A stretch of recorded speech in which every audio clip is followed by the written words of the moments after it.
guys, welcome back to my YouTube channel. So finally मेरा exam over हो चुका है, दैट इज 10th जनवरी को एंड मैंने फर्स्ट ग्रुप सी इंटरमीडिएट का दिया था and this was my second attempt. So in this video I am gonna tell you about three things कि फर्स्ट मैं इतने समय से वीडियोस क्यों नहीं बना रही थी, second my honest review of the exam, and third is some tips for the people who are going to give May attempt. So let's start the first thing कि मैं इतने दिनों से वीडियोस क्यों नहीं बना रही थी. तो जब मैंने अपना सितंबर में फर्स्ट अटेम्प्ट दिया था तो लॉ के पेपर के दिन ही बैठ के मुझे पता चल गया था कि मेरा तो रिजर्वेशन बुक है भाई, मुझे तो फिर से जनवरी में एग्जाम देना पड़ेगा. मतलब लिटरली लॉ के पेपर में बैठ के मैं पेपर देते देते मेरा आंसू निकल गया था कि मैंने तो कुछ नहीं पढ़ रखा है, मुझसे तो नहीं होने वाला, मैं अब नहीं दे रही. बट जब एग्जाम हॉल से मैं निकली तब मुझे पता चला कि नहीं, बहुत लोगों का पेपर खराब गया है. देन एग्जाम खत्म हुआ. उसके बाद मैंने क्योंकि रेगुलर कॉलेज ले रखा है, तो जिन लोगों ने भी सीए के साथ रेगुलर कॉलेज ले रखा है उन्होंने भाई अपना फील्डिंग पहले से सेट कर रखा है. मेरा कभी भी अटेंडेंस का प्रॉब्लम ऐसा नहीं है कि प्रॉब्लम नहीं रहा है, हमेशा प्रॉब्लम रहा है. मतलब हमेशा मैं कॉलेज वालों से डांट खाते रहती हुए अटेंडेंस के लिए. सो एग्जाम के बाद आई वाज लाइक कि नहीं, अब कॉलेज रेगुलरली जाते हैं, पहले अटेंडेंस बहुत वीक हो चुका है, कम से कम एग्जाम में बैठने तो दिया जाए. तो फिर मैं रेगुलरली कॉलेज जाने लगी and I think first week of November में रिजल्ट अनाउंस हुआ था एंड ऑब्वियसली मेरा नहीं हुआ. सो बहुत बुरा लगा था उस समय. तो बट मैंने सोचा कि कोई बात नहीं, मेरे पास ऑलमोस्ट 1.5 मंथ है, मैं कर लूंगी. एंड मेन ट्विस्ट उस समय पे आता है. हम लोग का उस समय पे जो है मिड सेमेस्टर चल रहा था कॉलेज में. मैं कॉलेज गई अपना एग्जाम देने के लिए, बट हमें एग्जाम नहीं देने दिया गया और हमारे नए एचओडी आए हुए हैं. हमारे एचओडी सर ने बोला जिनको भी एग्जाम देना है उनको एटलीस्ट जो है 50% attendance for the mid exam and final semester के लिए 75% अटेंडेंस चाहिए. सो उस समय और एज अ पनिशमेंट जिनका भी अटेंडेंस लो है उनको कॉलेज में 3:30 बजे तक रुकना पड़ेगा.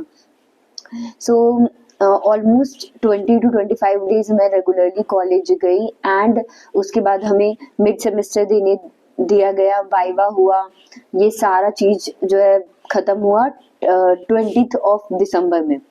एंड 21st दिसंबर को मैं लास्ट दिन कॉलेज गई एंड उसके बाद बचे थे मेरे पास दिसंबर में 9 डेज एंड जनवरी के कुछ 5 डेज पढ़ने को. सो उस दिन बस उतने दिनों में मैंने अपना बेस्ट दिया जितना दिया जा सकता था, अपना टोटली मैंने पूरा मेहनत किया. एंड मेरा 4th ऑफ जनवरी को बर्थडे था एंड इस बार फर्स्ट टाइम मतलब मैं अपने बर्थडे पे इतना प्रोडक्टिव रही हूँ कि बैठ के पूरे दिन मैंने पढ़ाई की है बस. सो फिर 6th ऑफ जैन को हमारा फर्स्ट एडवांस अकाउंटिंग का पेपर था.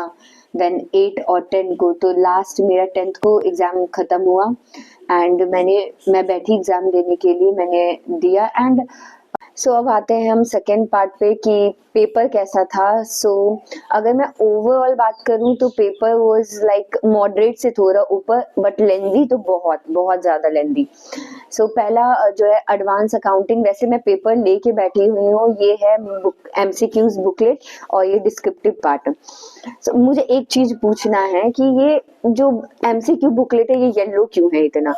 मतलब मेरा जो है मैं बहुत जल्दी डिस्ट्रैक्ट हो जाती हूँ और मेरे को येलो पेपर देख के ही मतलब कि मैं 1-1.5 घंटे से व्हाइट वाला मतलब डिस्क्रिप्टिव पोर्शन व्हाइट है तो व्हाइट देख रही हूँ और अचानक से फिर मेरे को येलो देखना है भाई. मेरा तो एकदम वहीं पे कंसंट्रेशन हट जाता है. ये येलो पेपर से मैं परेशान, मेरे को येलो पेपर देख के पढ़ने का भी मन नहीं कर रहा था. ऊपर से सब मेन चीज क्या है कि आई थिंक हाँ टेक्स्ट का पेपर था और मेरे जो बगल वाला इंसान था, मतलब मेरे बगल में जो बैठा था वो सो गया यार, टेक्स्ट के पेपर में सो गया. मतलब मैं कि इतना फ्रस्ट्रेट हूँ कि कैसे पेपर कवर करना है, क्या करना है क्या नहीं करना है, और मेरा बगल वाला सो गया. मैं तो उसको देख के बोली हूँ भाई कम से कम उठ के पेपर तो लिख ले, मतलब क्या कर रहा है. मेरे को उसको देख के लग रहा था कि छोड़ो नहीं करते हैं. हम एडवांस अकाउंटिंग की बात करें तो मुझे बहुत ज़्यादा वो लेंदी लगा है क्योंकि मेरा स्पीड भी उतना फास्ट नहीं है. मैं थोड़ा स्लो ही बनाती हूँ पेपर, तो मुझे एडवांस का अकाउंटिंग मेरे लिए तो बहुत ज़्यादा लेंदी था। एंड मेरे एमसीक्यूज जो है लास्ट में रह गए थे, और लास्ट में मुझे तुक्का ही बहुत ज़्यादा लगाना पड़ा एमसीक्यूज में। लॉ की बात करें तो लॉ में मुझे पेपर बहुत ज़्यादा लेंदी लगा है, बट क्वेश्चंस बहुत मतलब सही थे। और एमसीक्यूज तो भाई कहाँ से आता है आई डोंट नो, और कैसे बनाते हैं वो लोग पता नहीं। और अगर टेक्स्ट की बात करें तो मुझे डीटी पोर्शन कंपैरेटिवली ज़्यादा सही लगा, क्योंकि मैंने आईडीटी पोर्शन उतना अच्छे से पढ़ नहीं रखा था, तो मुझे डीटी पोर्शन ज़्यादा सही लगा है। और उसमें भी एमसीक्यूज में मेरे को बहुत ज़्यादा टाइम लग रहा था, और लास्ट में मैंने कुछ 2-3 तुक्के लगाए हैं एमसीक्यूज में भी, मतलब लगाए ही हैं। वैसे ओवरऑल पेपर बात करें तो मॉडरेट से थोड़ा ऊपर था, एंड लेंथी तो बहुत ज़्यादा था, बहुत ज़्यादा।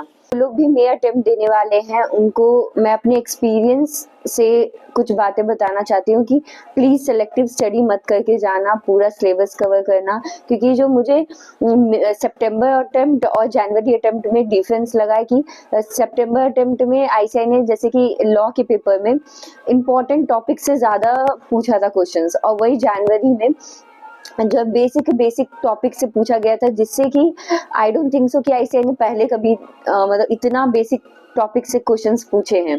सो पूरा सिलेबस कवर करके इम्पॉर्टेंट थिंग कि एग्जाम से जस्ट पहले के जो 1.5 डेज होते हैं उसको प्रॉपरली यूटिलाइज करना। मैंने जितने भी टीचर से पढ़ा है सब ने मुझे यही बोला है कि जो एग्जाम से जस्ट पहले के 1.5 डेज होते हैं उसको अगर तुमने प्रॉपरली प्लान करके और अच्छे से यूटिलाइज किया तो समझो तुम्हारा हो जाने वाला है। क्योंकि सबसे इम्पोर्टेंट मेरे साथ भी यही होता है कि मैंने जो फ्रेशली पढ़ रखा है, सारे प्रोविजंस सारे पॉइंट्स वो मुझे एग्जाम में मतलब कि याद नहीं करने पड़ते हैं और मुझे याद रहता है। सो उस 1.5 डेज को अच्छे से यूटिलाइज करना और ज़्यादा से ज़्यादा टॉपिक्स कवर करने की कोशिश करना। क्योंकि ऐसा होता है ना, जैसे लॉ में लेंगे तो उसमें डेटाज बहुत ज़्यादा है, न्यूमेरिकल चीज़ें बहुत ज़्यादा हैं, तो वो बहुत ज़्यादा कंफ्यूजन होता है एग्जाम में कि 500 था 5000 था, ऐसे करके बहुत ज़्यादा कंफ्यूजन होता है। तो लास्ट डे में अगर तुमने पढ़ रखा है तो वो ज़्यादा अच्छे से तुम्हें उतना कंफ्यूजन नहीं होता एग्जाम में।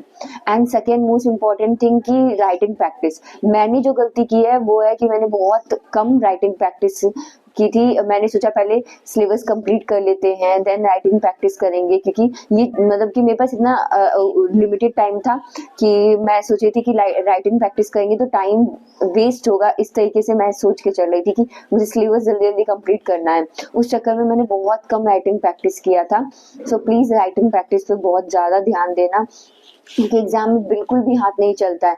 अगर तुम्हारा पहले से लिखने का आदत है, वहाँ पे राइटिंग प्रैक्टिस तुमने प्रॉपरली कर रखा है, तभी जाके तुम्हारा हाथ वहाँ एग्जाम में चलने वाला है, अदरवाइज बिल्कुल नहीं चलने वाला है। इतना लिमिटेड टाइम होता है कि तुम मतलब रिकॉल करने का भी वहाँ पे टाइम नहीं होता है, जो इतना याद है बस वही लिख सकते हो तुम। So that's it for this video. तुम लोग कमेंट्स में प्लीज़ बताना कि तुम लोग का एग्ज़ाम कैसा गया जनवरी अटेम्प्ट, और तुम लोग कौन सा अटेम्प्ट देने वाले हो आगे। सो मिलते हैं नेक्स्ट वीडियो में, बाय।